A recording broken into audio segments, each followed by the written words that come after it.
five-time Emmy-nominated producer, Frank Pace, with retired New York City firefighter and Vietnam vet, Billy O'Connor.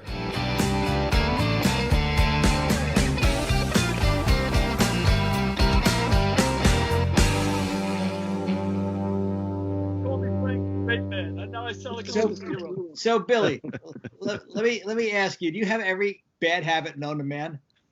Oh, I definitely indulge every bad habit known to man. And the good thing about me is I don't do anything half-assed. When I plunge, I usually plunge full speed ahead.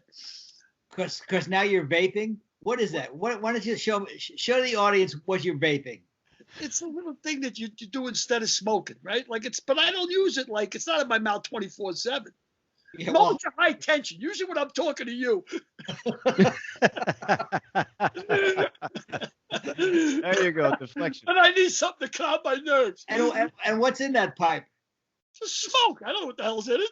Yeah, I'm a scientist. nicotine. Why is somebody asking me what's in the vaccine? I don't know. I just know I'm supposed to take it. Yeah, that's. Hey, listen, I got to tell you something. You know, I'm on a big American experience kick. I told you the other day about that New York, the 7 episodes that. Yeah. The last episode on 9/11 was the best thing I ever saw about 9/11. So if you get a chance, just watch chapter 7 if you want. But it's really, really good. Great. And you know what we talked about? We talked about on our 9/11 podcast. We talked about the iron workers. Billy. You and I know what we're talking about, but the viewers don't know what we're talking about. So why don't you tell them what we're talking about? All right. There's the American Experience, PBS, has a documentary. It's 7 parts, so it's 7 hours on New York. It's just called New York. And the guy, Ken Burns, who did the Civil War, his brother, apparently, Ray Burns, did this one. And he's the director. But I got to tell you, I'm a New Yorker. Even if you're not a New Yorker, it's pretty much a history of the United States. It's really well done. But the 7th episode was 9/11. And one of the things they mentioned, we had talked about on our show about 9/11, we had talked about how much the ironworkers meant to us firemen. And what's his name? The great columnist for the Daily News and the Post for years and years. He's dead now. He went out with Shirley MacLaine. I just had a brain fart. Yeah, I know who you mean too. But we both know who we mean. But the other Life. He wrote this Drinking Life. Pete Hamill. Pete Hamill. Thank you. God Almighty. Pete Hamill said that he was standing at the site after the collapse, well after the collapse. And he said an iron worker walked up to a fireman and the deputy chief had said, "We cut steel. You're going to need us." And then they just swarmed down onto the site. Wow. But one of the iron workers, ironically, I thought you'd appreciate this, was Karl Furillo. Oh, yeah? The old pitcher for the Old Scoonge. What do you call him? Scoonge, that was his nickname. Scoonge, yeah, he was one of the iron workers, man. So it was really poignant. I mean, and they showed you what went in. The building itself, the World Trade Center, was being planned since 1950. Wow. Which really blew me away. I had no idea. And the amount of steel. And anyway, it's a really good show. I just urge our readers, if you want to learn about the history of the United States, even though it's New York, it goes right from the Mayflower, not the Mayflower, but coming into Henry Hudson, coming down with the Half Moon and onward from there. And it's really, really good. A really good series. I mean, I really enjoyed that a lot of it. Before we go too far, our guests today are Jensen Karp and Danielle Fichel from Boy Meets World and Girl Meets World. That promises to be an invigorating interview for sure. For sure. But let me ask you, Billy, your investment in Bitcoin, how's it going? I told you I'd bring this economy to its knees. I saw it drop 25% last week alone. Actually, I have a plan. It was my plan. I knew that if I get into this thing, it's going to die. So what I did is one night, I'll put $200 into it. It'll sink, and then I'll buy in. You know what I mean? But as long as I'm touching it, it's going to die. I mean, it's going to wilt. Yeah, so it was down 25% last week. You got a golden touch. Why don't you take another hit off your nicotine? No wonder I'm smoking. Well, I only lost $50. I mean, to me, it's a home run. I think I'm going to save the money to get in after I sink it. So far. So far, yeah, but You'll lose it. You'll lose it. Probably lose it all. Well, Frank, at least it's a lot better than betting on my picks. You know how good my football picks are. I'm a lot better off in the stock market, I think. Hey, let me ask you. You know, you were talking about gambling, and you were an inveterate gambler. Were you a card player also? I was a good card player. I was an excellent card player. We've never talked about that. What game did you play? How did you find yourself? My two best games back in the day, you know, Hold'em wasn't a big game way back when. But when I went into the I had been playing poker since I was 5 or 6 years old. We used to play 2-cent poker in the street corners, you know, like we used to play for 2 cents. Oh, poker, okay. Yeah, we used to play, you know, when I was a kid. Remember I told you this, the story about how I met Karl Reiner. I was playing poker, and he came out. And the same thing happened with Frankie Lyman. I don't know if you remember Frankie Lyman and the Teenagers. Sure. They were filming Rock Around the Clock in that studio. I remember him the last 4 times you asked me if I knew him. Oh, okay. Frank. Anyway, I was always a good poker player, pretty good. But when I got into the service, just like anything else, you want to learn something, you read a book about it. And even when you're talking about poker, at the time, maybe I'd go to the public library. Maybe there was 7 or 8 books on poker. The craze hadn't hit yet, you know, because Hold'em wasn't even on the horizon. Nobody played Hold'em. 7-card stud and 5-card draw was the big game, and I was really good at draw because I was deceptive, you know. Like when you deal draw, you have an edge when you're the dealer because you get to see what everybody else does, and you get to see how many cards they're going to take. So my move was, if one guy opened and another guy called, I would call and raise the pot. Like say it was, you know, we were playing like for $10 poker. So if a guy opened for 10, another guy called, I would call the 10 and raise 40. And then usually one guy would call and one guy would go out, and then I'd stand pat. Even though I had shit. If he took 3 cards, I'd stand pat. So I figured for a pair of aces or a pair of kings, and then he'd have to check to me no matter what happens, and then I'd bet the pot. Now, if he didn't improve, he'd probably go out. So that I do that as often as I could. So like every time he bet, I'd be pat. And finally, the guy say, "Look, you can't have that many fucking pat hands." And he'd call me, and I'd have shit. Right? And he said, "You've been doing that to me all day, you son of a bitch. You ain't never going to get away with that again." And then what I would do is, whenever I had 3 of a kind, or aces up, or good hand, I would raise the pot and stand pat. And then no matter what the guy had, he'd call me with a pair of 10s. He'd call me with a pair of, he'd call me with anything. So it was just a standard move I had. And 7-card stud is an aggressive game. And I was good at that too. Because the idea in 7-card stud is you never call. You either raise or you fold. Raise or fold. It's an aggressive game. But Hold'em comes down to that last card, that the flop, you know, that the river they call it, the last thing they turn. Yeah. So why'd you stop playing? Well, you know, it's when I came back from overseas, I was playing. I was playing a lot. I was driving out to Brooklyn to go to games, and I was playing games in backs of pool rooms, and you know, I was playing a lot of shady places. But that's where the games were. Right. But then eventually, I found out, hey, I can just pick up a phone about a football game. Why am I driving in the car to Brooklyn? You know, I'm a great handicapper, and that was, of course, my inevitable downfall until I started bookmaking.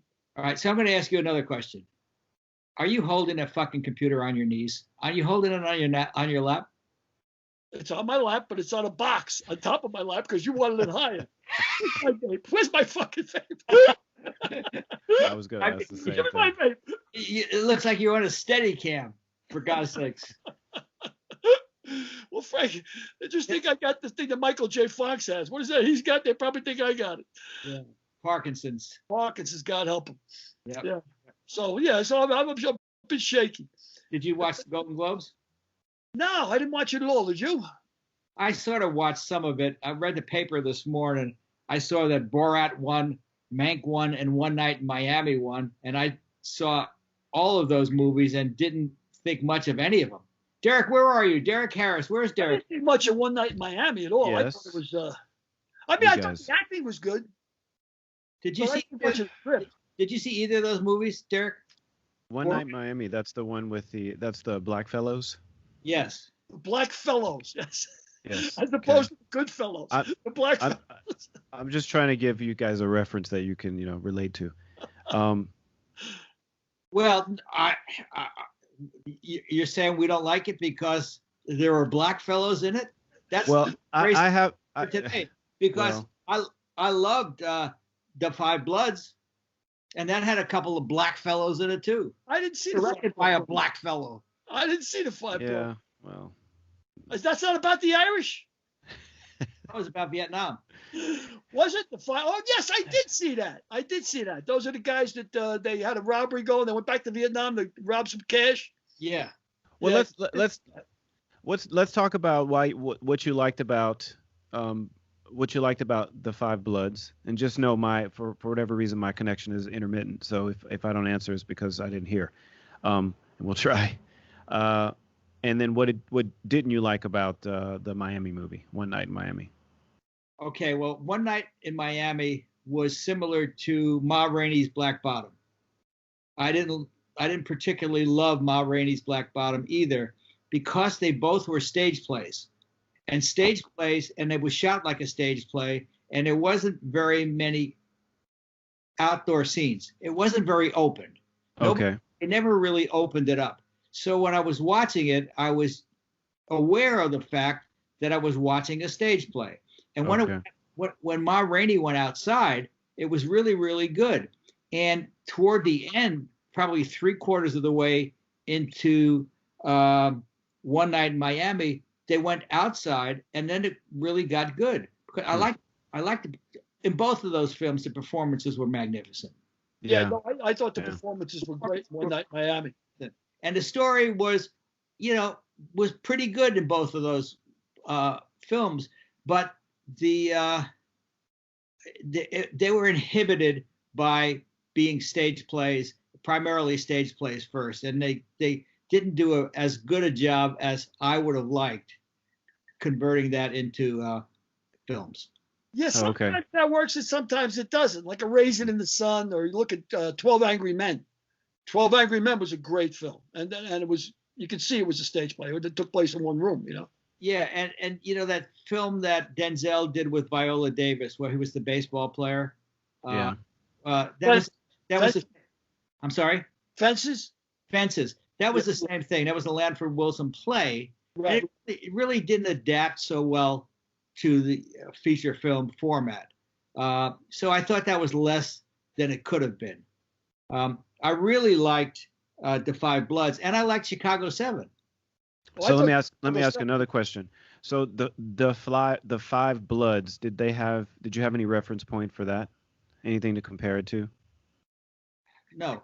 No. Okay. So that's probably. But it was a really good Spike Lee movie, and he did something very unique. He had the same actors, play themselves in the flashbacks as played themselves in the future. Yeah, we'll have to recut that because you said Spike Jonze, Spike Lee. Well, that's okay. I can make a mistake. No, you can't.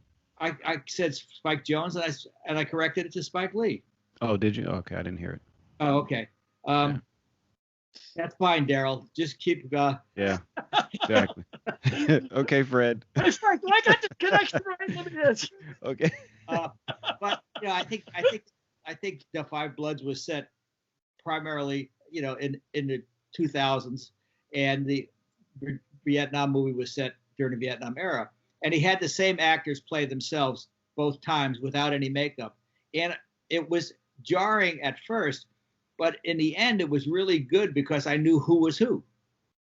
It's interesting you mentioned Vietnam because I had just last night finished a book by Barbara Tuchman. She's the chick who wrote The Woman, the Historian. Thank you. Excuse me, the historian who wrote The Guns of August, which is the definitive book about World War I. And she wrote a book called The March of Folly. And she had about 5 chapters dedicated to Vietnam, how we screwed up by going in and everything else. And some of the things I read, and I've read a lot about Vietnam, really surprised me. Actually, 5 presidents bought into that. So it's interesting you talk about the five bloods, because there was five presidents that we said started under FDR. That's how far it went back, the Vietnam experience. I mean, we didn't get involved heavy, but that's when the decisions were made. And the other thing was, when the French decided they were going to go back into Indochina, there was a guy, General Leclerc, who was in charge of the French reoccupation of Vietnam. And Leclerc was the hero of the French resistance. And he said, this is complete folly. He said, we need 500,000 troops. And even then, I can't guarantee success. And oddly enough, 20 years later, that's exactly how many troops we ended up with over there, 500,000 troops. And it was anything but a successful endeavor. That's for sure. So just a little sideline on Vietnam. But I can't believe what a misinterpretation of Ho Chi Minh and that whole Vietnam experience was. She had pointed this out in the book, and I had read this before, that after they had fought the Chinese, they had been fighting the Chinese for God knows how long. And then they ended up the French were occupying them for 100 years, and their quality of life kept deteriorating. And then after they finally fought the Japanese and were our allies, and the French allies in World War II, fighting the Japanese, they beat the Japanese surrender, and they say, okay, we're independent. We've earned our independence. And Ho Chi Minh went down to Hanoi in the town square. And you know what his speech was? And he sent the same letter to Truman. We hold these truths to be self-evident, that all men are created equal and endowed with their creator with certain inalienable rights, among them life, liberty, and the pursuit of happiness. And Truman turned a deaf ear because the French were humiliated in World War II, and they wanted to reestablish their colonies. So they thought they would give them some kind of. How do you know all this stuff? I like to read history books. How do you know all this stuff? I mean, your head must be so clogged with so much stuff. I like history. I read a lot of history. And then, that year defined my life, Frank. I mean, that year is still the most defining year of my life. I mean, I didn't see what the suffering that other people saw, but I mean, as a 19-year-old kid, and you take a guy who was never on an airplane before in his life. I mean, I was never on an airplane until I was 18. I went to basic training, and then throw him 12,000 miles away from home in the middle of the Southeast Asian jungle. I mean, that year defined my life. So I read a lot about Vietnam because pretty much to find out what the hell was that all about. How did we do that? Why did we do that? Yeah. Well, speaking of 19-year-olds that made it, why don't we bring on our two guests, Danielle Fichel and Jensen Karp, and talk to them a little bit about how they made it. Yeah. I'm anxious to talk to both of them. They both seem like really interesting people, both of them. Well, we'll find out. Yeah, we will. Okay, guys, they're up. Jensen. I knew you'd be wearing a hat. Nice. Oh, Indian hats are good, and those are going to be out of style soon. I know. So nice to see you, Danielle. Nice to see you, Jensen. How's it Nice to going? see you, Frank. This is my friend Billy O'Connor. And where's Derek? Pop up on the screen, Derek, so they can see you. Hello. Hi, Billy. Hi, Derek. Hi, guys. Hello, guys. Nice to meet you. Real pleasure. Nice to meet you. So we got so many questions. We actually should have done this in 2 interviews. I couldn't get Jensen without asking Danielle, and I couldn't get Danielle without asking Jensen. So we got you both at the same time. I know. He's much more interesting than I am, so I expect most of the questions to be for him. She's America's sweetheart. See, Jensen, you got a con already. That's good. That's the one you landed. She thinks you're more interesting than she is. It really is. She has Patty Hearst syndrome at this point with me. She's cool with her captor. Well, that's an interesting point. Danielle, can you talk about what it was like to have the paparazzi look at everything and every place you went and every place you what was it like to be America's sweetheart? Well, the good news is when Boy Meets World was on the air, I didn't really have to deal with too much paparazzi. Boy Meets World wasn't as incredibly popular as you may think it is. And I think it's become more popular over the years. So while Boy Meets World was on, I got to live a very anonymous life for the most part. It was really great. I actually went back to my regular school every week that we were on hiatus. So our hiatus week started on a Friday, and I would go back to Calabasas High School, which is where I met Jensen. Jensen and I met in high school. So I got to have a very normal teenagehood, which I attribute to a lot of the reason why I've relatively remained, whatever normal is, I've been able to maintain that, I think, because I had such kind of a normal upbringing. Well, Jensen has another fellow who had success at a really young point in his life. He was a success at 16, 20 years old? Right. Yeah. 20 years old. So do you think that was part of the thing that attracted you to each other? I think part of what attracted us to each other when we got reacquainted, we met in 95 in school, like I said, and then Kept we in touch a bit. kept in touch. We were in and out of each other's lives over the years. And then when we got reacquainted in 2017, I think one of the things that we both connected over was the idea of having success very young and then watching it kind of slip away and having to reinvent yourself as something else and finding what it is that you're good at and learning how to like embrace and love your past while also not making it your entire life and your entire identity. And also, like, everyone that I had dated or was kind of like, for good reason, they're in their like 20s and 30s and they're trying to find themselves. And yet Danielle and I, like, we kind of found ourselves early, and like, we're still, obviously there's still work always to do, but a lot of the things that people were chasing in their 20s and 30s, we had at a very young age. So it was nice to be like, hey, we're in our late 30s. It's time to be normal humans and use our brains and find a person that's our partner in a real way. And I think that in a roundabout manner, the fact that we both kind of achieved dreams early, I think helped us say, time to settle down. Yeah. Do you think the emotional escalator that you both were on, I mean, helped you join together? I mean, you went on similar journeys. Yeah. That was part of the attraction.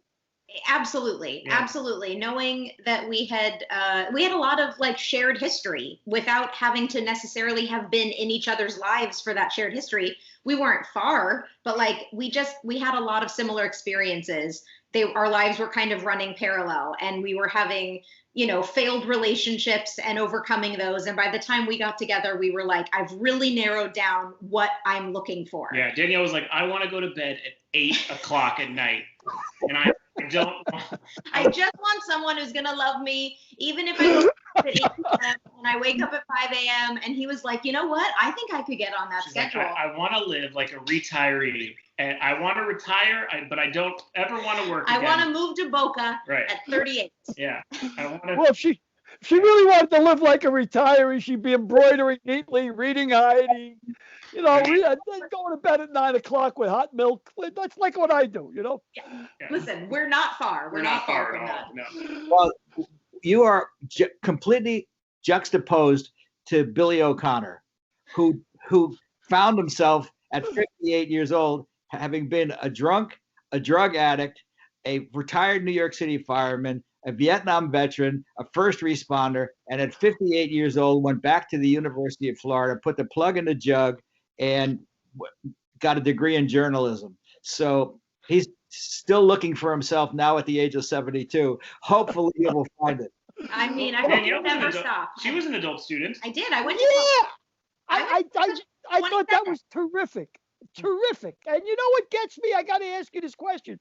And both of you, because both of you have such diverse talents. You're all over the place, and I love it. I mean, you're really inquisitive, But you went back and got a degree in math, of all things, right? And meanwhile, you both wrote books. And usually people that like math like science. They're wired that way. People that like English like history. But to go from math to writing, and both of you wrote books, blows me away.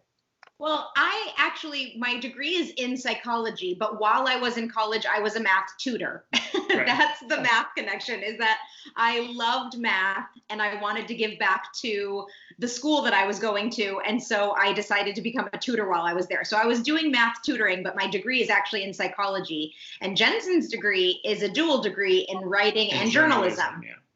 Journalism. Well, that's the real thing to learn how to write. I think journalism gives you the tools. Yeah. That's what my degree is in journalism. Writing Chaucer, Shakespeare, And by the way, I saw that speech you made at Oxford, man, and it blew me away. I mean, it blew me away. You got some balls to go to Oxford and make that argument. When I think of things I've achieved, it's so weird how little speaking at Oxford comes up. But by the way, it's like number one for me. But for some reason, I think forget it. You forget it because it's so wild. You're like, oh, that was a dream, right? I didn't speak at Oxford. Can you tell the audience what you spoke on? Yeah, I was in the debates, which has this insane history of storied history of Elvis doing it and like all these just crazy people. And there was a fan of my book there in the booking department, and they cast me to come in and speak for an argument of who's more relevant, Kanye West or Shakespeare. And I funny enough would have obviously my thoughts is Shakespeare, but they don't allow you to pick. They give you the thing you're arguing, and so I got Kanye, and I tried my hardest to make it funny and yet still have an argument for it. But I mean, yeah, I flew out to Oxford. It was wild. He lost his suit on the plane. I lost my suit on the plane. Had to buy one when I got there. I had never been there. It was just a wild experience, and it's online. The Oxford people put it up. When Jensen was talking at Oxford, he looked out at the audience and he said, "I've seen more people of color at a Coldplay concert." It cracked me up. And then the argument that he had to make, that Kanye West is more significant than Shakespeare at Oxford. Yeah, it wasn't easy. It was very, man, it's so weird. It was now, I think, 4 years ago. Yeah, almost 4 years. Almost 4 years ago, and even just the discussion of rap music and race and all these things, it was been pivoting every year. And so when I went out there, and it's still, it's even worse now to have a bunch of white guys talking about the significance of Kanye West. But I was like, I think I was the only one who brought it up in my discussion, but I was like, it's worth noting that it's very white in here. This is a true milk station. And so I at least got it out of the way, and I felt like I brought up something that was the elephant in the room. So let me ask you if you can tell our audience a little bit about who you are and who Hot Karl is, and what Hot Karl was, what you were doing as Hot Karl at Oxford. Yeah, I as a kid, despite the fact that I don't look at your natural, normal battle rapper, I was a champion battle rapper here in Los Angeles, and I went under a bunch of names as a kid, and then I entered a radio contest here in Los Angeles back when people cared about the radio. And I competed in this battle every day where I would go up against 3 or 4 different people. And I started winning them in kind of a grandiose fashion. And I looked up and I had won for 46 days or something like that. And the record before me was 10. And it became a bit of a phenomenon here, at least in West Coast hip hop. And I walked off that radio station and signed $1 million record deal with Jimmy Iovine at 19 years old, and recorded an album. Oh, and I picked the stupid name Hot Karl in this. I don't know why. The guy on off the top of my head, he just goes, "What's your name?" I go, "It was the dumbest thing I've ever said." and my name isn't Karl. I have no reason to say that. And so, Jimmy Iovine gives me this record deal, and I record an album with DJ Quick and Fabulous and Redman and Maya and all these names from the late 90s, early 2000s. And I become kind of this weird industry story. I mean, you've heard 100 of them, but like very strange, where the album doesn't come out, and I was supposed to be this big blown up famous guy, and instead I'm sort of a hip hop nerd trivia question. And so since then, I've become a bit of a historian about hip hop. I know everything about it. I lived it, obviously.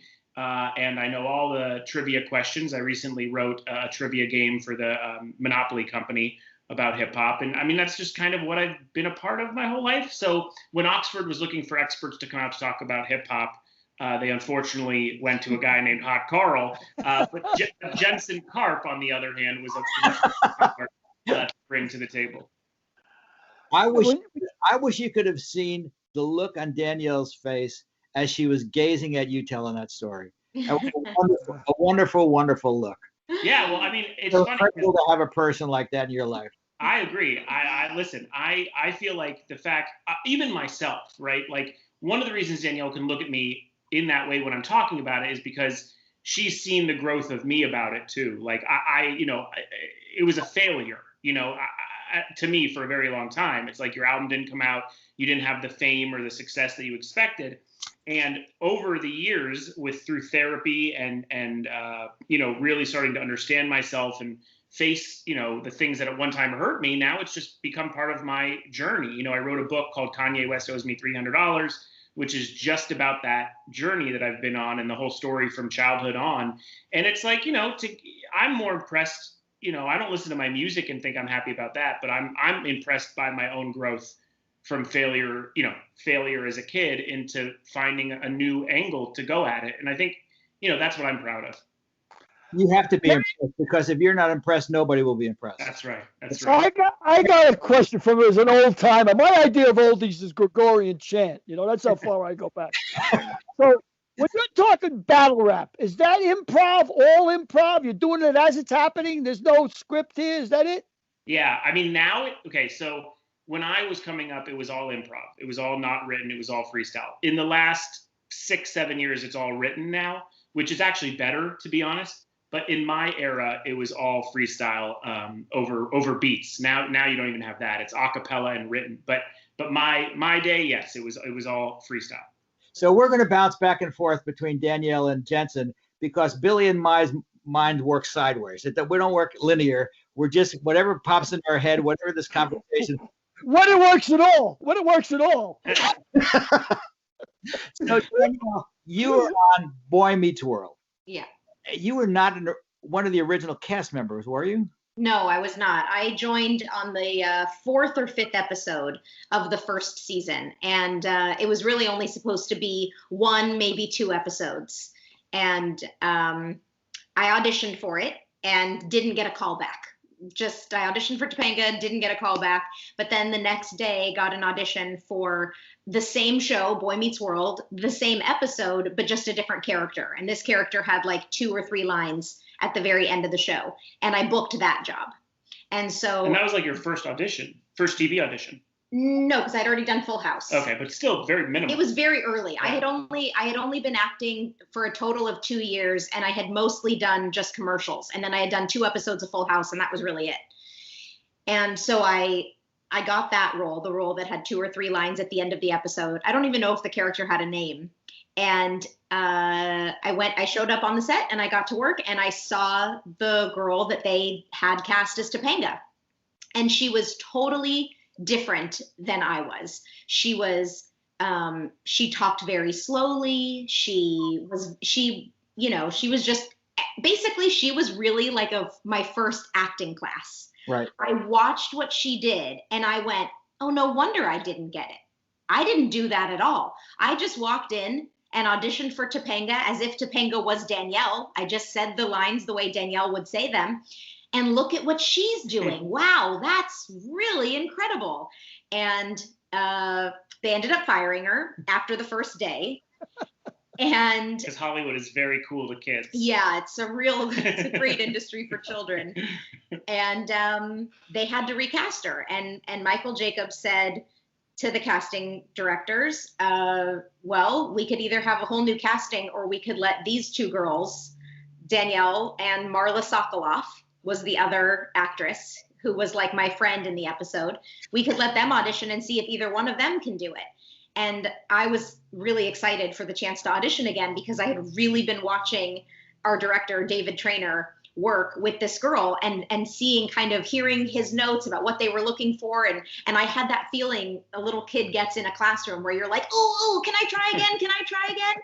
And so I was really excited to get the chance to audition, and I did it, and I found out on the drive home that I got the role. Well, you're enthusiastic. You're animated. Your face. You're really like, it's like you're manic almost, like you're so high, which is great. So, You should. oh, really? It's cool. When it Was hits the girl? Yeah, I'm at around sorry, Jensen. 7:15, that just slowly falls apart. Was the girl the complete opposite? Was she like really lethargic? Is that how she was doing the bit? She wasn't lethargic, but the character was supposed to be a hippie child. Her name was Topanga. She was born in Topanga Canyon with two parents that were, flower children.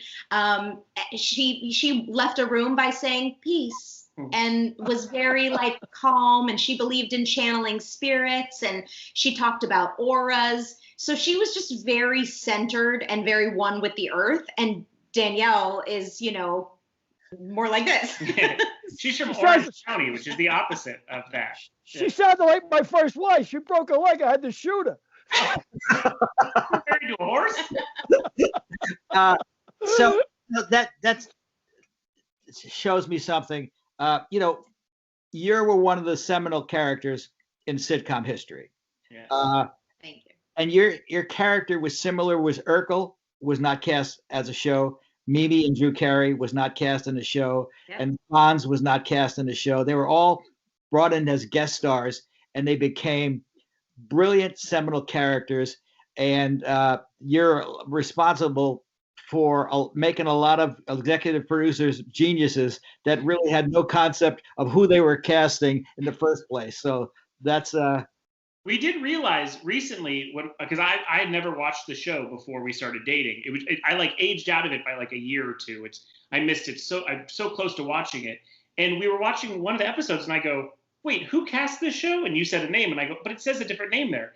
The woman who cast the pilot is the most prolific casting agent of all time.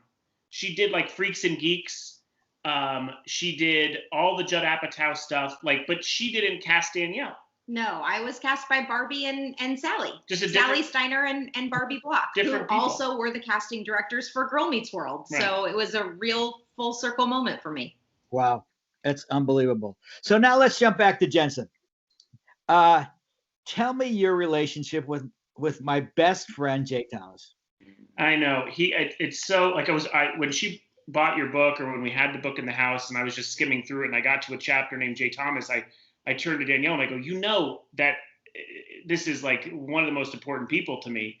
And I didn't know you, Frank, were close to him until I read it in the book. And she had known, obviously, my relationship with Jay. And so I grew up here in LA, and as a hip hop fan, I obviously was glued to Power 106. It was the urban station here. It was, and then there was a guy on in the morning who sounded like he hated rap.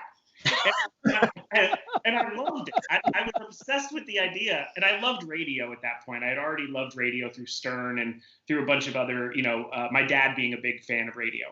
And so I was like, who's this guy who doesn't even care what he's throwing to, doesn't care the songs, just wants to make good bits. And in the middle of bits, he'd be like, I don't know, there's a Candyman is in town. I'm giving away tickets. Whatever. It was and I was just obsessed with this guy who didn't care about the bits, but yet was so funny. And he became, really truthfully, at that age in elementary school and middle school, I was like, if I had a career like Jay Thomas, that would be my dream, because he does morning, and then he got into TV, and he got to EP a little. It was almost like there's only one guy who's done this.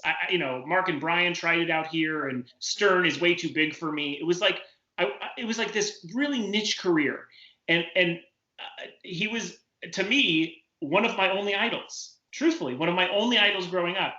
And my book comes out years and years ago, and I get a call from my publicist, and she says, Jay Thomas wants to interview you on Satellite. And that was really only, Jay didn't care about me. It was because Shuli was a fan, and Shuli told Jay the story, and Jay's like, bring that weird Jewish rapping kid in here.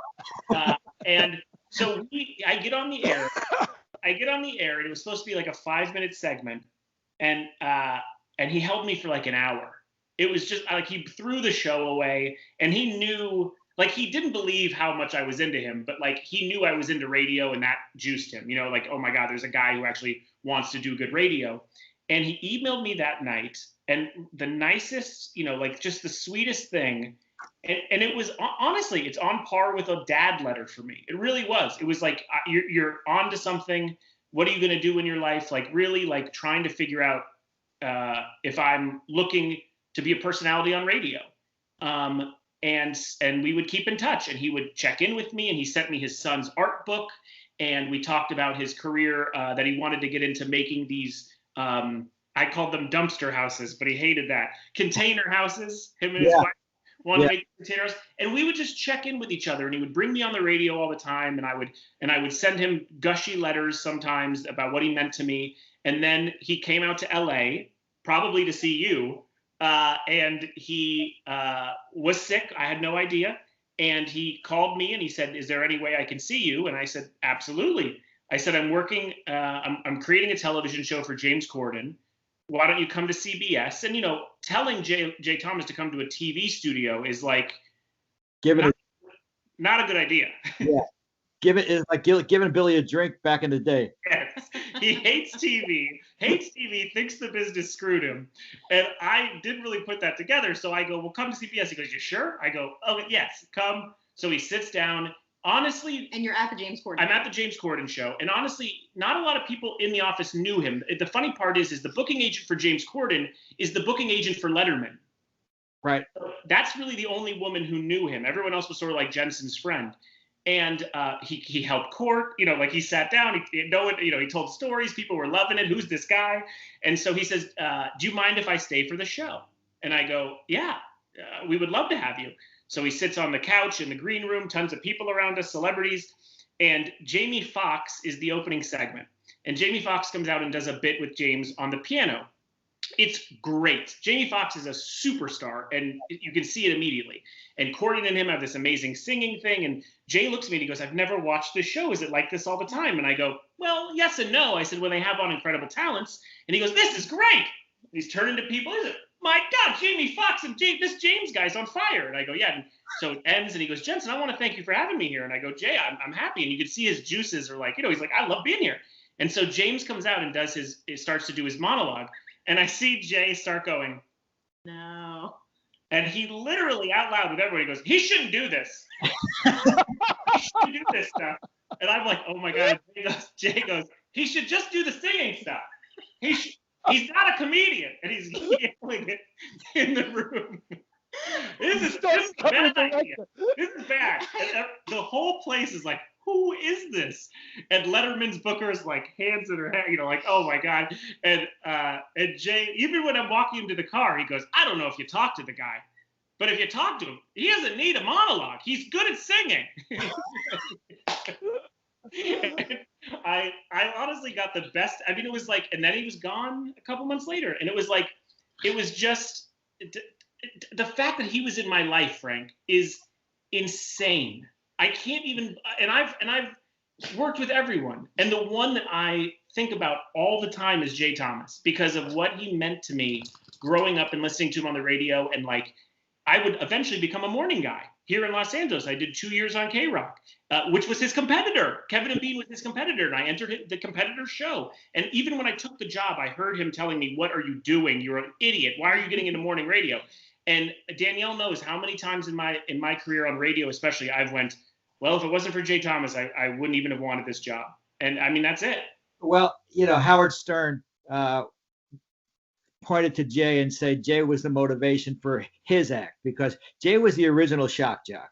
Yeah. Back in the late 70s, 70, 78, 79, and Charlie Steiner was his sports guy. Sports guy, yeah. And Charlie was our guest last week or 2 weeks ago, or last week, I think. No, Patrick Cassidy was our guest. 2 weeks ago. 2 weeks ago. 2 weeks ago was Patrick. 3 weeks ago. Whatever. And he's an Emmy winner. Jay Thomas won an Emmy, right? Won two. Yeah. 2. I mean, it's unbelievable. For Jerry Gold. Yeah. And I told a story about how he got Jerry Gold, because I was producing the pilot of Murphy Brown. And I asked Diane to read Jay.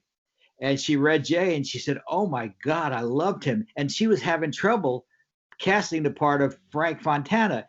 She said, "If I almost debated if I wanted to make Jay as sleazy as he was." Well, What a character, man. But she remembered Jay when she wanted a love interest for Candace, and that's how she wrote Jerry Gold. He sent me his kid's art book. I don't know if you ever got it, Frank. Did you ever get it? No, I didn't think so. I really liked it, and he knew I was an art guy, and he sent it to me. And I wish I know it's somewhere, and I'll find it one day in storage. But the inscription was, "Dear Jensen," a little bit of a paraphrase here. "Hopefully you'll smoke enough weed for this to be good for you." And he was like, my one son's this incredible songwriter. My other son, I don't know. He's an artist. He smokes weed. I don't know. It was like, I honestly, my mom, even when she found out I was friends with him, was like, "How are you friends with him?" To me, it's one of the biggest celebrities I've ever worked with. Yet it's just someone who, like Frank and I, a lot of people know him, but as far as idolize him, it's minimal. Well, when I met him, he was 19 years old, 20 years old. We were at Jacksonville University in college, and I was living at the Nottingham Apartments. We're right across the street from the school. I wrote this in If These Lips Could Talk. And he came driving through, and I knew of him then. We were in school like about a week or two, and I said, "Jay, do you live here?" And he said, "Yeah, I do." I said, "Who's your roommate?" And he looked at me and he said, "I don't need a fucking roommate. I'm making $19,000 a year on the radio." And he drove off. And that was so. Yeah. Phenomenon, man. The young phenomenon, protege. I mean, just the best. Just the best. Well, with your relationship, Frank, with Jay, does he sound like the kind of guy who would take over a movie set, a TV set, and start directing? Without a doubt, huh? Well, not directing, just holding court. That's why that's really why I don't want to make this an interview about Jay, but that's why he didn't really get along with Robin when they were doing Mork and Mindy, because each of them needed be the center of attention. Yeah. So Billy, what else do you want to ask them? I want to ask both of them about their books. I mean, that really interests me that both of them wrote books. And I want to ask you, I was always told, and I think it's great advice in journalism school, and I didn't get my journalism degree until I was 58. So I was a real late bloomer. 62. And, 62.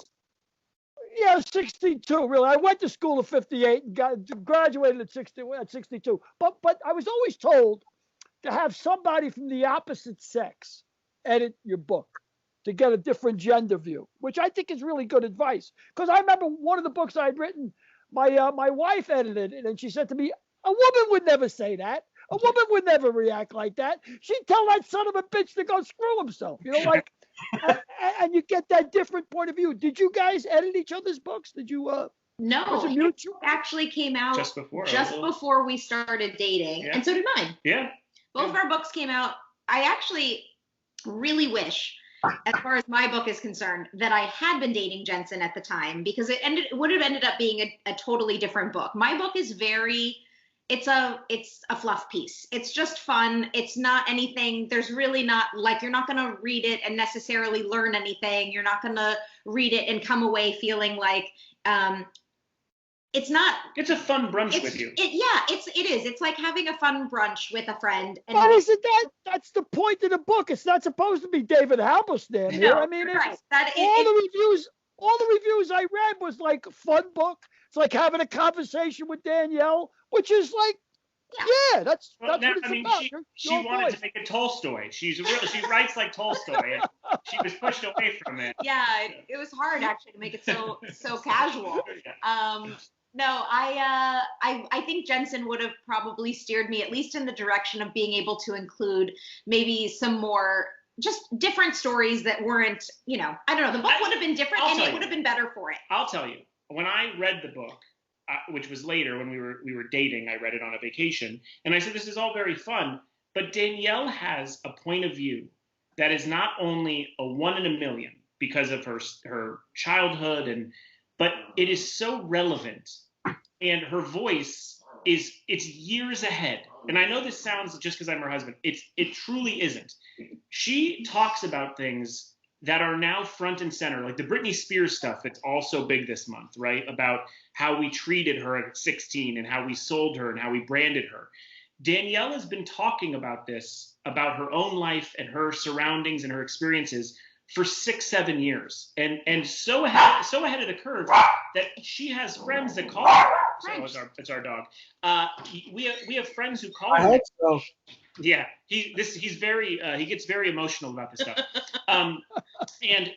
She has friends who call her now and not apologize, but almost say the things you said I thought were. Yeah, at the time when we talked about these things, I thought you sounded like you were living on another planet or just not based in reality. And, obviously since then, a lot of things have changed, and I've thought a lot about what you had to say, and really you were just ahead of your time in that way. And imagine being a 14 to 16-year-old girl and them making a calendar of you, or having calendar shoots, or them writing an episode about her weight gain when she was 17? Yeah, 16 or 17. 16 or 17. I mean, these are things that obviously in 2021 are thankfully changing, but Danielle has lived it and been in front of it and called it out at every point, and that's why Girl Meets World was such an important thing to her, to be able to help these two other girls going through the things she's going through.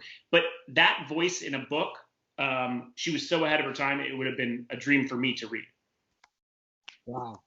Well, Jensen, you wrote a book yourself, and the way I write is I just use my own voice, and I, like Dan did, obviously, I'd make like I'm sitting at a bar talking to a friend of mine. I put the story on a page, and then I edit, and I edit some more. When you wrote Kanye West owes me $300, what was your process? Is that it? You just tell the story? Or? I mean, close. I mean, I tried to sell it as a book of essays because I did fear the thing you're talking about, which is like, I'm a casual speaking writer. Like I try to make it seem like we're having a conversation, and so essays would have been very easy. And when I went out to sell it, a bunch of people were interested, but everyone was like, it has to be narrative, it has to be in order. And I was like, okay, I'll try it. And that actually helped me a lot. It was like being able to say, here's the beats I want to hit, here's what happened in my life, and letting that play out. And I didn't really have an ending, and thank God something very weird happened that I could put as the ending. And just sort of feel it out and flow. And it was really important for him that the book was like extremely honest, that it wasn't painted as, just like the highlight reel of all the fun times he had as a rapper in the entertainment industry, that it really was like, there were some very, very low points. And ultimately he knew that he wanted the book to be about a failure. Yeah. And that really helped him. Truthfully, the book is the thing that really solidified my own space. Yeah, your own, like you truly internalized it and really processed it and was able to like grieve the past and move on from it at that point. Yeah, and I was lucky enough to be interviewed by Howard Stern a few months before I got the book deal, and that was the moment that because he was talking to me about it as well, because he was like obsessed with it for a minute, and I. Being able to talk to him about it without any shame of the story or like failure feelings, and then it just snowballed into like this is all pretty fun. Like and then the journey of being like, hey, I failed, but I found a U-turn instead of hitting a wall. Like that was where I wanted the book to go. Wow, Danielle, why don't you tell us a little bit about the Boy Meets World experience and the things you went through with the cast, and then the reboot of Girl Meets World 20 years later. Yeah, so Boy Meets World was a really fun experience for me, probably up until about the time that I was about 18. And most of that is just because, first of all, it was my first regular job. I started when I was 12, and every day going to work felt like fun. It didn't feel like a job.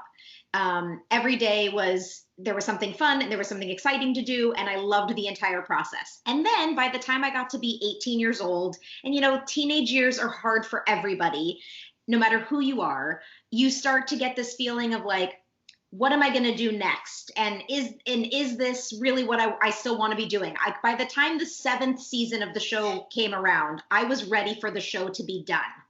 And so I was probably not like, I wasn't as appreciative or recognizing how grateful I should be to be working on a show that's into its 6th and 7th season. I was just thinking, what am I going to do next? And the unfortunate part of that was the harsh reality right after Boy Meets World ended was you're not going to do anything. Yeah, it was very hard. And in order to go against typecasting, everything I was offered was stuff that was, what we see a lot of now, which is like going against the Disney typecasting. And it was stuff I didn't want to do. And I ended up literally not really working at all for like 5 or 6 years. And luckily my parents were really good with my money, and my dad had invested for me. I had bought a townhouse, so I had a place to live. I had money, but I was living off of savings. And finally then I did some hosting. I did a couple really terrible movies. You have to show the dish. And then I started hosting at like 27 years old. There were 2 big decisions that I made. One was to get into hosting, and I started hosting The Dish for the Style Network, which was like the sister show to The Soup. And it was so much fun, and I loved that job. I also made the decision that there had to be something else out there I could do as a plan B that wasn't going to be in the entertainment industry that I would love just as much as the things I had done in the entertainment industry. So I was like, that's it, I'm going to school. And that's when I decided then at 27 to go back to school. And I pretty quickly realized that I wanted to study psychology. So that's what I started studying. So the whole time I was hosting The Dish, the 3 years I hosted that show, I went to school full time. It's crazy. And then I started hosting a show for MSN, finished my degree, and then was going to get my master's degree, was accepted to Chapman University, was going to be a marriage and family therapist, got my acceptance letter from Chapman University. And then Michael Jacobs called and said, guess what? We're going back. We're doing it again. And that's before like reboots were a thing. Yeah, Girl Meets World was truthfully like the first reboot. Yeah. Yes, it was. And so I was like, wait, what? What are you talking about? Explain this to me. How is it going to work? And Michael, Michael had in his mind already, he knew what every character was going to do. If this character is going to do this, and this character is going to do this, and then this character is going to happen this, and then Sean is going to come back, and he's going to end up marrying, Maya's not going to have a dad, and he's going to marry Maya's mother, and like he already knew exactly what was going to happen over all the seasons of the show, regardless of how that all ended up changing.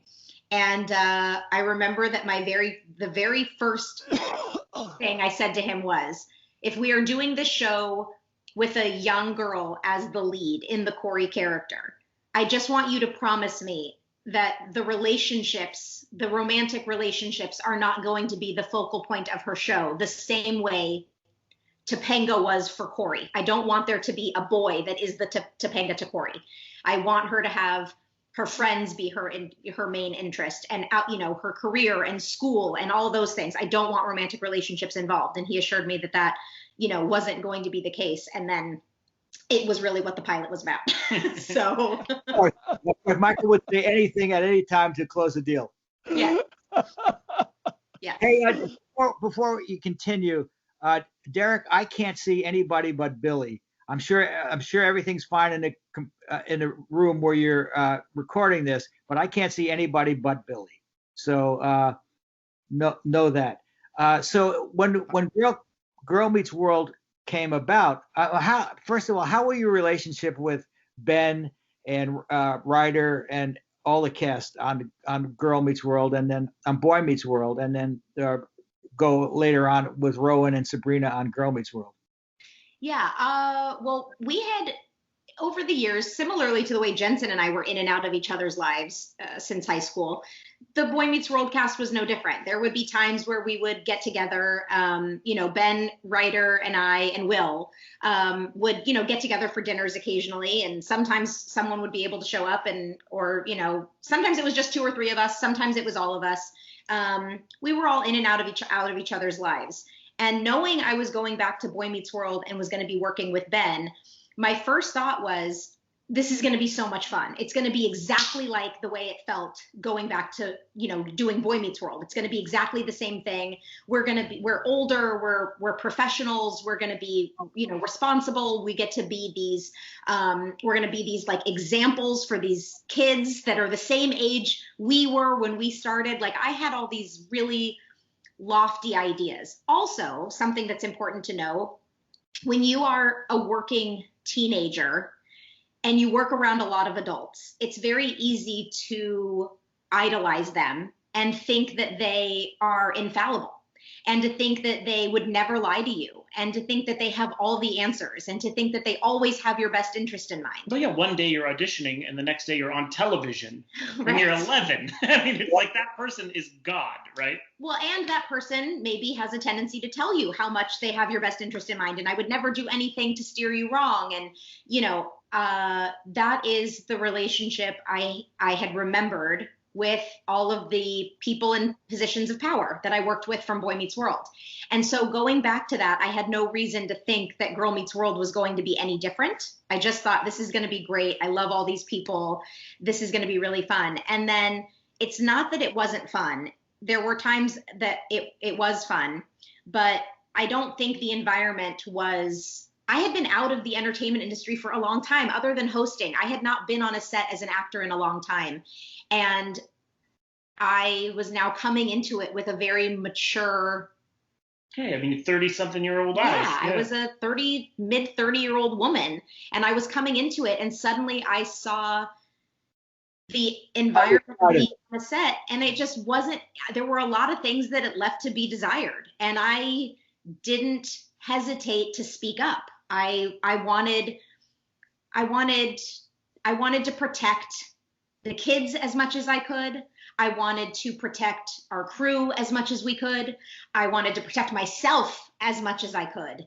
And I saw that there were just, there were a lot of politics that went on. And I probably did not make a lot of friends on that show because I didn't keep my mouth shut. I really said a lot of things, and I would fight for what I wanted. And at the end of the day, I would recognize I don't have the power to change this situation. I can only do everything that I could possibly do in my power. And if it still doesn't work out, at least I can't look back and say, well, I didn't do enough. I tried. And you always did enough because, two of the people that were always fighting, and I want to say with Michael, were you and me. Yeah. Yeah. Well, Danielle, I got to really say the insight of what you just said about being young and idolizing people that are older than you and always thinking that they know what they're talking about. That's how I ended up in Vietnam. Yeah. That same attitude. They're young kids, 18, 19. That's who goes, because they look at the people making the decisions and say, well, they must know what they're doing. Yeah. But I got to tell you, I admire your attitude, because when I was reading about your work with Children's Hospital, you made a comment that really blew me away. And you said it was selfish of you to work with Children's Hospital because how good it makes you feel. Yeah. And I got to tell you, that blew me away. Billy, before you go on, why don't you mention why she was working with Children's Hospital and give our audience some background, what you know. Well, why don't I let Danielle tell us why she was working with Children's Hospital? Hey, you're learning. Yeah, you see, it's not about me, Frank. It's selfish of us to say it to you. No, but it really blew me away, and I just want to tell you how much I admired that statement, because it was really insightful. And please tell us why. Thank you. Well, Jensen and I have a lot of things that we together are proud of, but our number one pride and joy is our son that we share, named Adler. And 20 months when we're doing this. Yeah, he's 20 months now. And so we got married in 2018, and shortly thereafter we learned we were pregnant. And I had looked forward to this moment my entire life. I am a very type A, controlling. I have a plan. I had a full plan and everything about the way I thought my pregnancy was going to go, and my birth plan. And I worked up until I was 36 weeks pregnant, and then I was going to take the last 4 weeks off. And that was when I was going to finish the nursery and do all that. And this is directing now. She's gotten into directing kids television. So. Yeah. So Girl Meets World is actually where I got my start doing that. Michael let me direct an episode, and then I got to direct a few more. And since then I've turned it into a full-time job. And I'm incredibly grateful that Frank has been my number one advocate in that. But we can talk about that another time. But Frank knows how much I owe him as far as my directing career goes. But so I was directing and I was just shy of 36 weeks. And it was a Thursday night, and I had a live studio audience taping the next day of Raven's Home, which was the show I was directing at the time.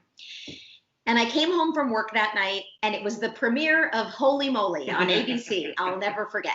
And I don't even know why we watched it. I don't either.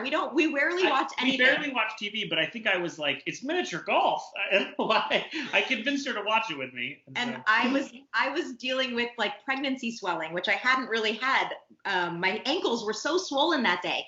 And I was like, yes, I'm going to kick my feet up and let's watch Holy Moly. And about the minute Holy Moly ended, my water broke.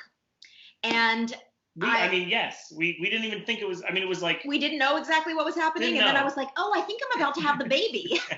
Jeff Perry gets an assist. Yeah, my first phone call was the camera coordinator. My very first call was the camera coordinator. Yeah. And I said, Linda, a wonderful, wonderful woman who's now an extremely successful director herself, Linda Tarek. I said, Linda, can you direct the show for me tomorrow? I'm going to be going to the hospital. And she said, absolutely, anything you need, I'm there for you.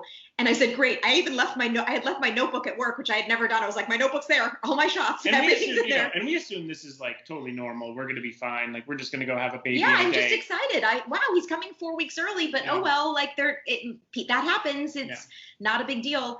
And we went to the hospital, and then they told us it was a much bigger deal than we thought. So our son had something, it's very, very rare, but it is called congenital chylothorax. Which is basically like a buildup of liquid. It's a buildup of lymphatic fluid between the lung and the lung cavity. And they were checking the sonogram, and Danielle's, she's laying down, and I saw the doctor's face, and I knew something was wrong, and I saw her double checking and triple checking. And, you never expect it. Like we were laughing 5 seconds before. And then just everything turned. Wow. It was like all the plans were gone. Everything was gone. They were talking to us about if he comes out not breathing. And there was a triage set up in my delivery room, and they had a helicopter waiting on the roof. It was crazy. And then they put her on these meds so that the baby, we wanted him to basically incubate for as long as possible in Danielle to develop as much as he can. So they started giving her meds so that she wouldn't give birth. And they stopped my labor and were making sure that Adler could get enough steroid shots to develop his lungs more. And so I was in the hospital on all those meds from Thursday night until Monday morning. And then on Monday morning, he was finally delivered. And thankfully, he was breathing. He was breathing, yeah. And he was taken immediately to the NICU, where he spent the next 12 days at Tarzana Hospital NICU. And then his fluid in his lungs was getting worse. So we took an ambulance to Children's Hospital, and he spent the next 10 days there. And Children's Hospital for us was it was supposed to be the worst case scenario. It was like, well, if we need to tap the liquid out of his side of his body, we're going to end up at Children's Hospital. So I'm having an actual mental breakdown while they're ambulancing him. Danielle's keeping the family together by going on the ambulance. And when we got to Children's Hospital, it was the exact opposite feeling. Very calm. Where we thought it was going to be the end of our lives, it was instead a bunch of people being like, I think he's going to be okay. And it was like, wow. It felt like home. It felt warm, and it was just like they took us in, and Danielle always says these NICUs, they're treating the parents as much as they're treating your child, because our child can't talk. So it's like we're the only ones speaking for him, advocating for him, and so they have to deal with us, and they have to take care of our emotions and fast forward to the idea that they just kept an eye on him. We ended up there for a total of about 3 more weeks. No, Two more weeks? No, 10 days. 10 days. Well, it feels like a very long time. A year. Yeah, and so we ended up there for about a little bit of a week and a half. And during that time, they just kept an eye on him and did all the things they need to do. They didn't have to tap him. They didn't have to do any of the stuff. They just got to let him develop and stay the course, and a couple meds here and there and things like that. And now we have a completely healthy 20-month-old. Oh, wow. Thank God. Congratulations. Oh, it's so frightening. What an experience. I mean, just blows you away. But the professionalism of the people at Children's Hospital, right place, right time. the whole difference. It's the best in the world. The fact that we grew up even near it is like, now to me, it's like it should be a museum. It's like, Yeah, it's what they did for Jimmy Kimmel's kid and what they've done for so many people that we've heard or we know. We are just blown away by that, and we'll do anything for them. So whenever Danielle is called for charity, or when I was on the radio, I was talking about them all the time. yeah. And so, I mean, you know, they're an independent children's hospital that also is, in case of an emergency, an earthquake or whatever, no matter what age, we're going to end up there, because they're a trauma center. So it's a beautiful space. Ironically, my granddaughter was there 10 days ago because she contracted chickenpox. Oh. And she got some chickenpox near her eye. Oh, And she had to have her eyes dilated. They had to call an ophthalmologist. And Aaron's was, you know, the eye is fine and the ear is fine. But it was, you know, touch and go there for a while. So we're grateful to them as well. You mentioned Kimmel.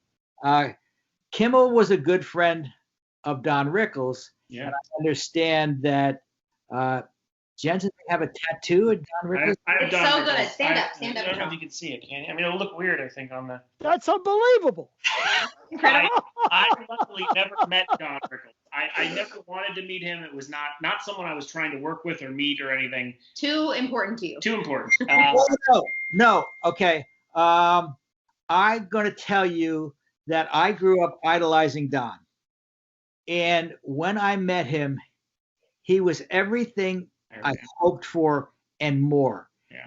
And he's the only man that I've ever met that I could say never met a man who could say anything bad about Don Rickles. That's weird.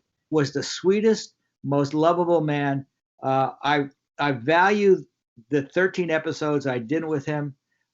He was just a great, great human being, and you couldn't have better two idols than Don Rickles and Jay Thomas. Let me tell you. I know, those were two of my biggies, man. And the crazy part too is, like, we had mutual friends. Either Kimmel, I wouldn't say Kimmel's a friend. He's a guy I've worked with, but like John Mayer is a friend, and he's very close with Rickles. And Bob Saget obviously is a friend of Danielle's and was very close to Don. And so I got to see him perform, unfortunately, a little too late in life, so I didn't see the sharpest Don.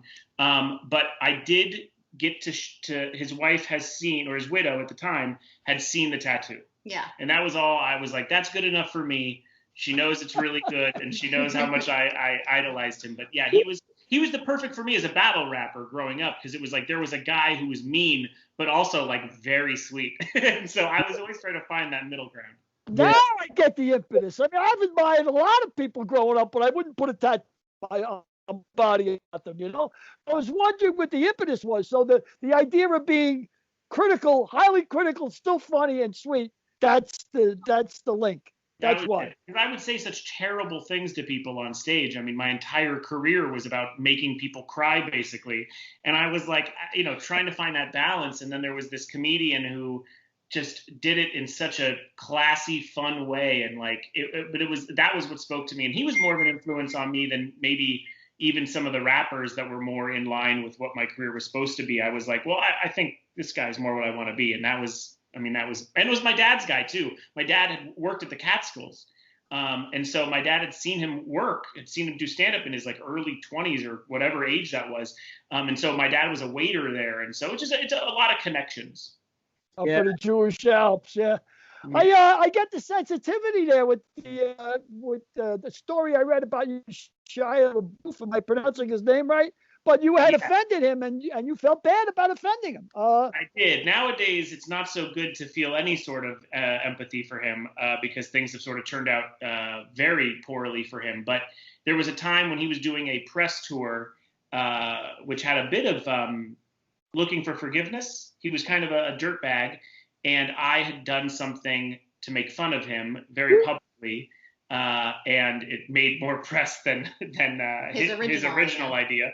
And so I apologized to him there, and he cried, which was amazing. And it was this great feeling. Unfortunately, I think he's a bit of a master manipulator.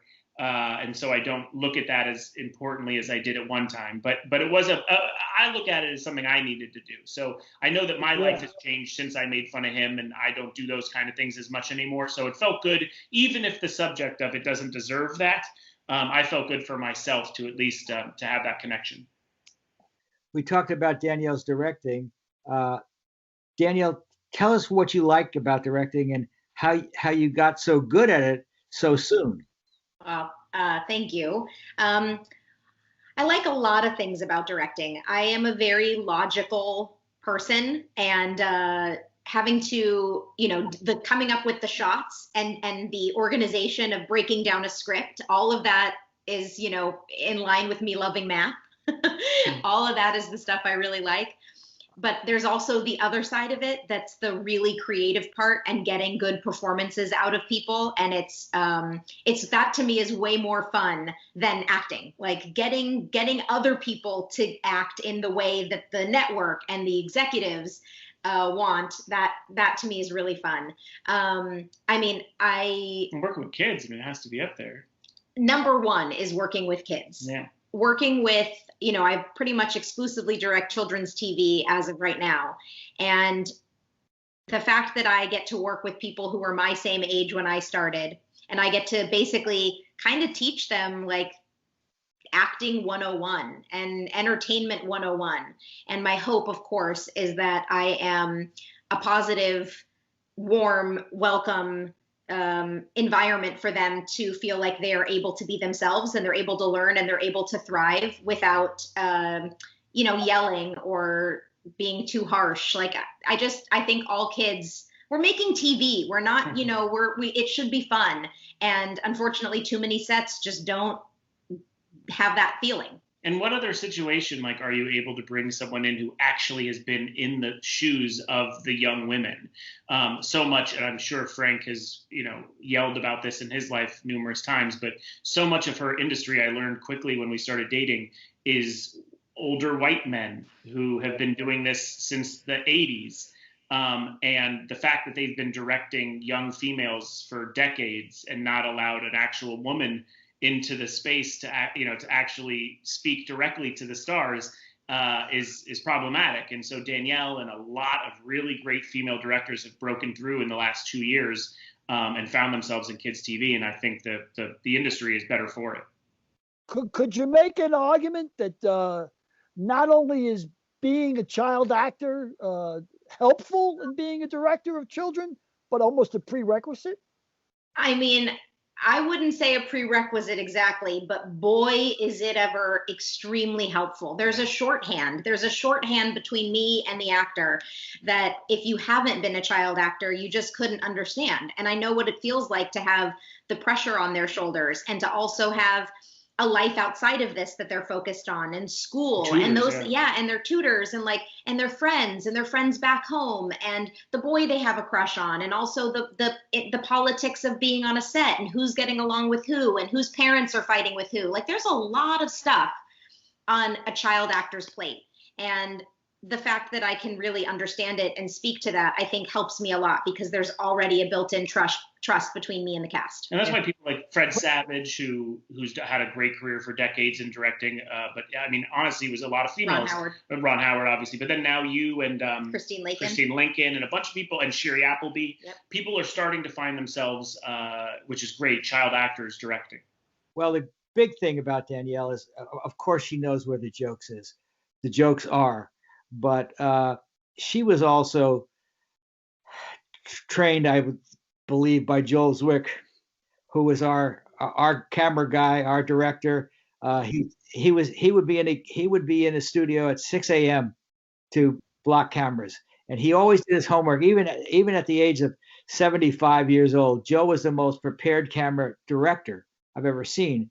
And usually you get one person that's good at directing cameras, one person that's good at directing actors, but very few that are good at directing both. And Danielle showed that she has been very good at directing both. So thank you. But yeah, Joel was the very first person I ever shadowed.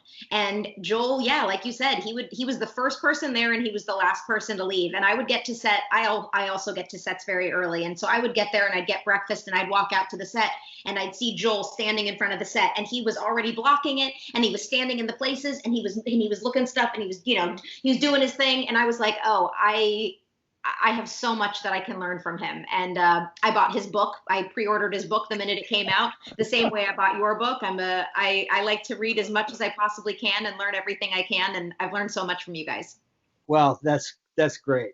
That's terrific. We got another book coming out, by the way. Ooh. Yeah, good Two book. more. Well, we have 2 more books coming out.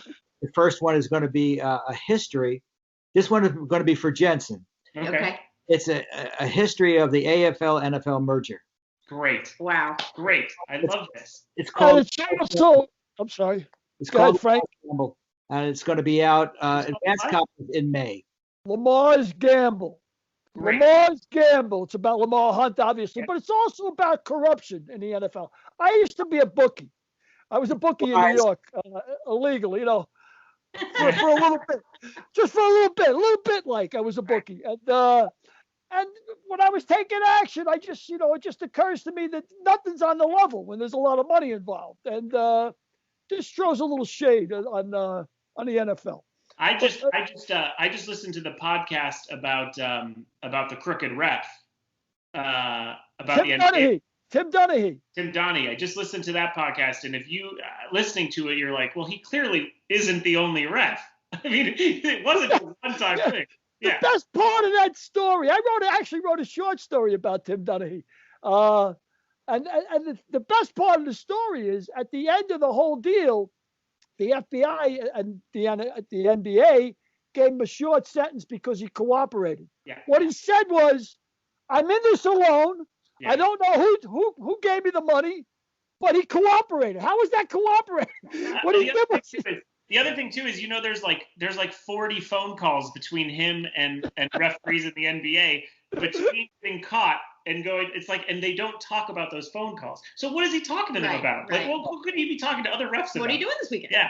But if you get pinched and you're a stand-up guy, the 2 things you say is, I'm in this alone and I don't know who paid me off. But that's exactly what he did. And then the NBA, Stern said, well, he cooperated. Yeah. Yeah. So he got a short set. What he probably said to Stern was, look, if I go down, everybody's going down. Oh, yeah, I'm blowing a whistle. That makes sense. Yeah. Other than that, it don't make any sense. Who's the best player to come out of the AFL? Nafluti was Canadian, right? So who was the best player out of that league? They had a lot of players. Billy? Well, they got a lot of great players. Otis Taylor, Darryl LaMonica. I mean, a lot of those guys came out. Stabler, name it. I mean, all those teams in the AFL are in the AFC now. Yeah. They Right. absorb the league. But it's an interesting take on the merger because my premise is basically, look, the Catholic Church ain't on the level, the government on the level, Right. anything with billions of dollars. You want to tell me nobody can get to anybody? Like, it's just like, Easy. Yeah. I mean, they only hire guys that have like automatically. I don't care if you run a 4.2. Are you honest? Are you honest? That's not how it works. Yeah. So anyway, that's another story. But That's great. I got That's to. coming out in May. Yeah, that'll be out. Then we got another That'll one be, coming out. that'll be out in the summer, followed quickly by Combustible, which is a story loosely based on Billy's life that culminates at 9/11. So, Wow. Yeah, I was a firefighter in the South Bronx. But I want to get back to you guys. And one of the things I want to talk about is in Lips, Frank makes a point of saying, and he tells all young actors or wannabe directors or whatever want to be in show business people to be diverse. Go down whatever road opens up. If a door opens, be ready to walk through it. And Jensen, man, I'm looking at you, writer, producer, director, art gallery. I mean, rapper. I mean, all the different things. I mean, so any door that opened, you were ready, man. Yeah, I mean, truth is, my father was a hustler. My father, was in the schmata business, was, 100% in the kind of Jewish trade of clothing. And that fell apart for him, and it didn't work. And so he, rather than file bankruptcy, he worked on weekends. He sold sweaters at a swap meet that he was able to get wholesale. I mean, some hustle of his. And then, he worked a normal job during the week. I mean, I saw him basically work 7 days a week so that I could wear Air Jordans and not worry about it. I mean, it was like he went out of his way to do that. And I think when the rap thing disappeared for me, there was probably a lot of feeling like that, like I saw growing up. Like, it's just like, well, that just got pulled out from under me. And even though I have a lot of money, that goes fast. And what can I do? And I was not willing to say no to things, which I am lucky to do now. But I think that when the gallery came up and all these different things, I was like, well, I'm not going to put all my eggs in one basket. And I think I learned how to multitask. And I think that I'm good at, maybe seeing if something's good pretty fast and then moving forward with that, or ditching it, or like, I think that I just have always been lucky to keep an open mind. Yeah. And you're a sports fan as well, right? Clipper fan? I'm a big Clipper fan. I was lucky when I lost when they fired us from the morning show here in Los Angeles. I was on K-Rock, like I said. When they fired us, I got a job offer the next day to do this podcast with iHeartRadio, which was the Sports Bubble. And it was the week of the NBA shutdown. They asked me to start interviewing athletes about what they're going to do during the break, which now is an obsolete thing. They're all playing. But for about 3 months, I got to talk to athletes when they were home and not knowing what they were going to do. And it's like, I've always loved sports, but having a job where I got to research, watch things again, and like all these things that it was such a fun, and the life of a radio guy. I'm sure Jay was ready at any moment to maybe get into sports radio.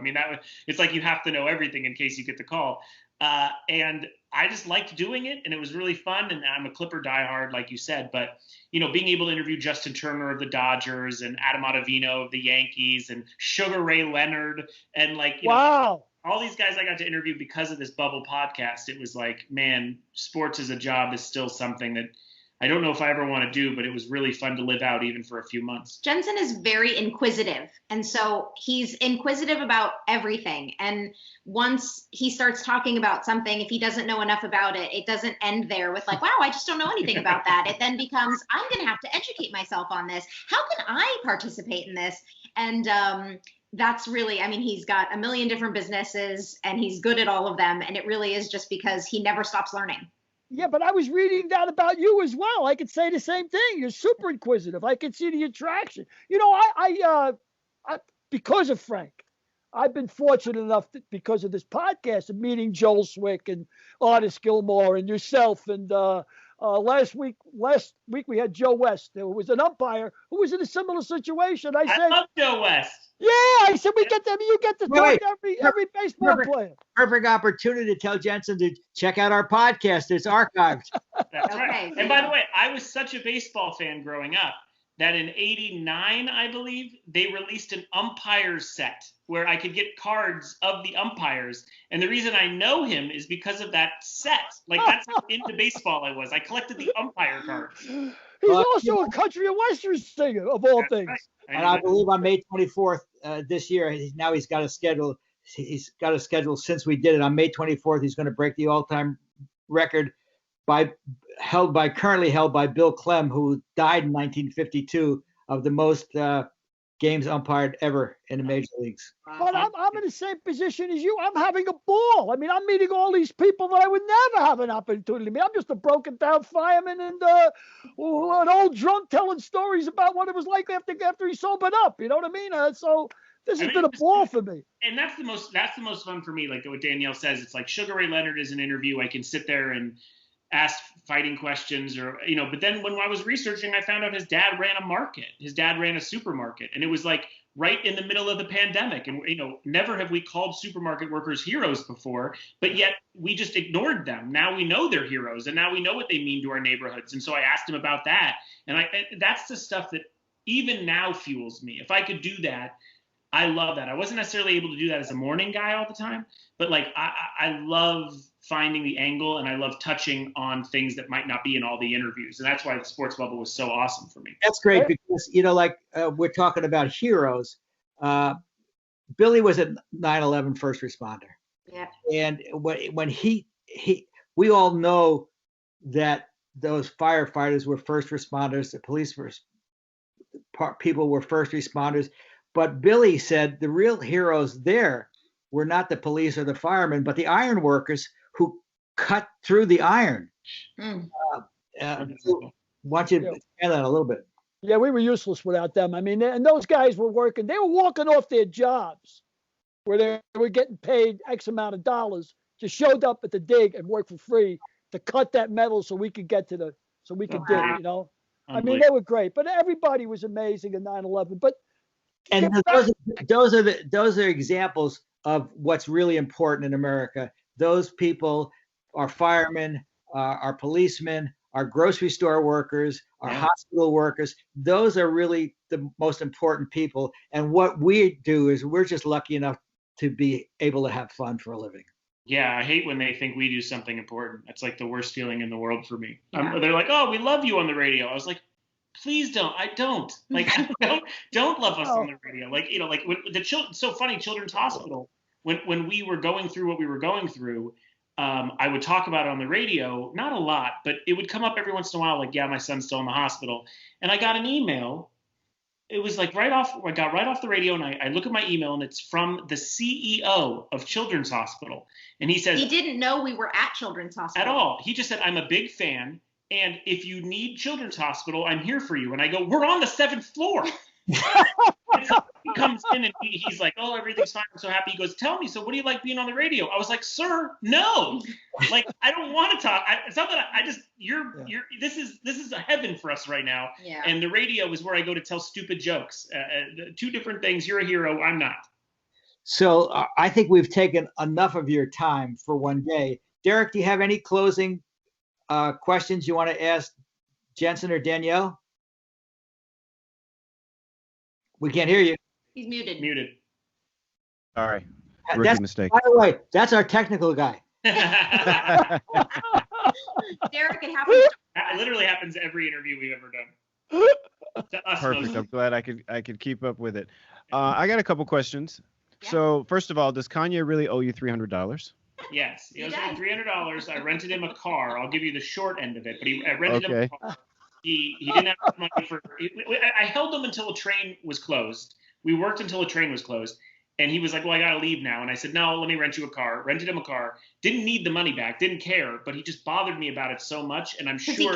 then he kept saying to him, like, "I still owe you I owe that you the money. money, I owe I owe you that the money." money. And Jensen was like, "Dude, I don't don't worry about care. it. I don't need it. I don't need it." But then when he blows up, I'm like, I could use it. so we would talk about it, and then he's like, "Okay, I'll bring it to you," and then he never brought it to me, and then he went into outer space. And so we haven't spoken since really he blew up a little at the beginning, but as far as Wow. the universe, we haven't spoken. But it's just a funny clickbait title. So That's a hilarious. great title. That's a great title for a book, I by the fought way. for it. I Great. want it forever. Yeah. Okay, and the next question is who's your favorite rapper now? Because rap is I'm 50 years old, and so rap for me is I was from I have followed rap since the beginning, since the Sugar Hill Crew and before. So who's your favorite rapper now in this particular rap style? Here's the thing. I'm disgusting. I listen to everything that comes out. Everything. I literally, if a 15-year-old in Iowa some mixtape on SoundCloud, I listen to the whole thing. Oh, okay. So Okay. it depends on what you're saying. Are you saying who's my favorite rapper that you know, or who's my favorite rapper from this new class? Well, how about we do both? So Okay. why don't you give us an obscure person and then someone who's sort of yeah. Ice Cube is my favorite rapper of all time. I think he's unbelievable. I think he's so consistent, and there's guys like Ice Cube, Method Man, Busta Rhymes, Jay-Z. Those are kind of, and Nas. Those are kind of my main guys. Like they're always good. But when people say rap has changed, it's because a lot of the rap on the radio has changed. So it's not for 50-year-olds or 41-year-olds like me. So like The Baby and these names that are so massive right now, it doesn't, Future even, it doesn't speak to us because it's not for us, right? Right. But there's like hundreds of guys coming up, like all the Griselda guys, Benny the Butcher, and Benny the Billy the Butcher, West Side Gun, those guys. Yeah, that's your whole crew, Billy the Butcher. That's hilarious. Those guys, Royce the 5'9", Your Old Droog.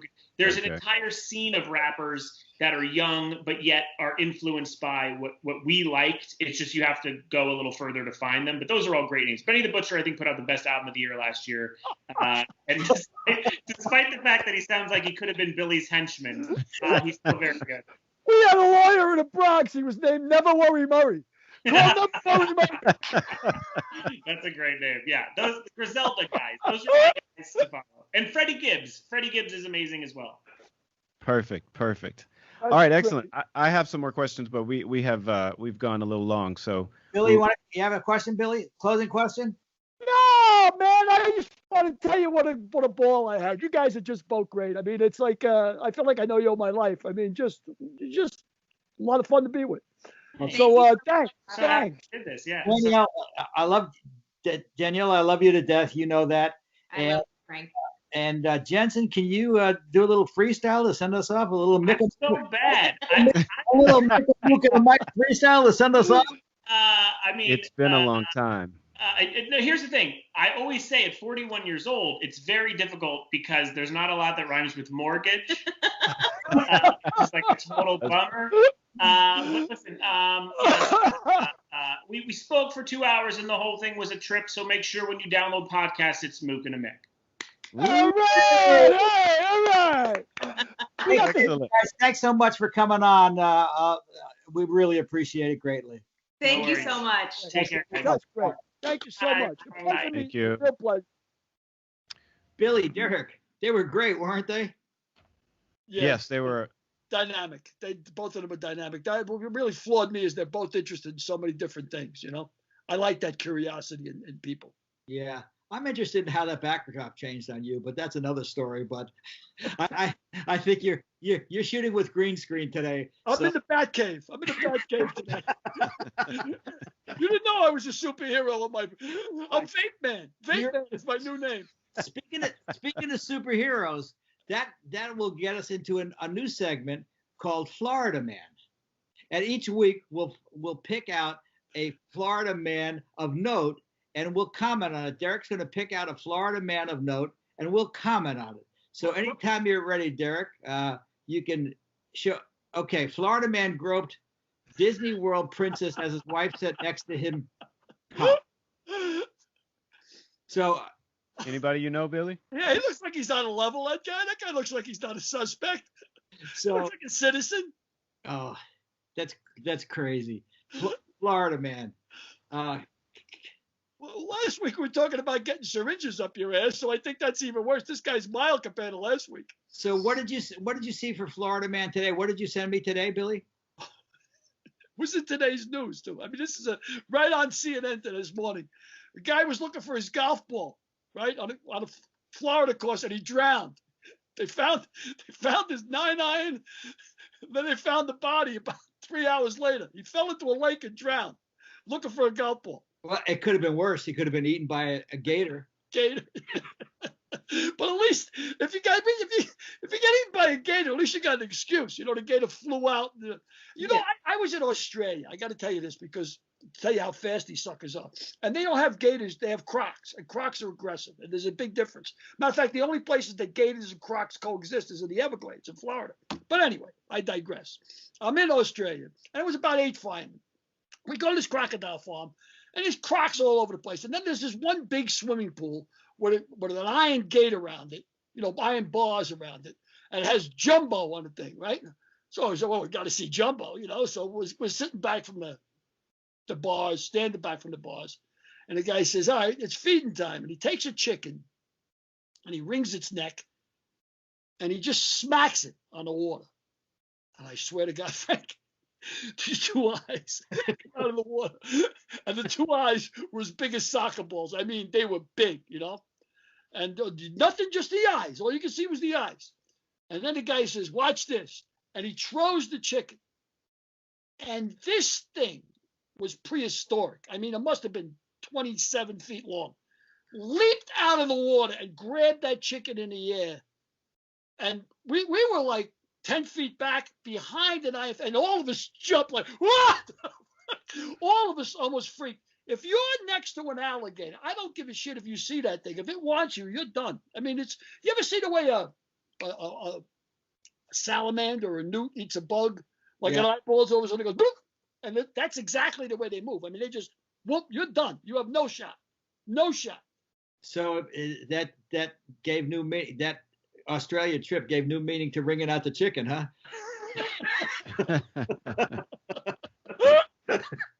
Like I wrung out the chicken. Anyway, I think that's enough stories about my adventures in Australia. I It's think a great guest, Frank, really.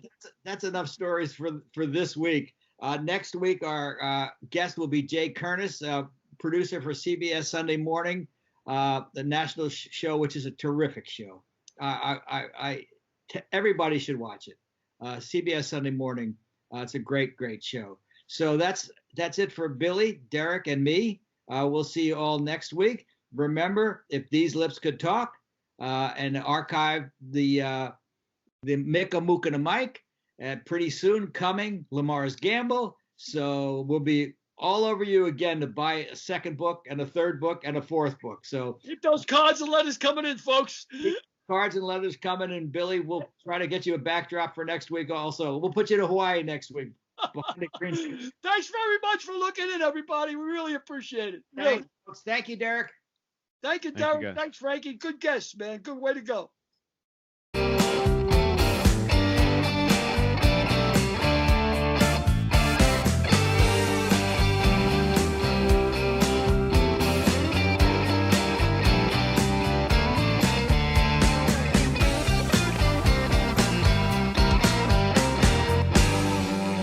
We'll see you next week.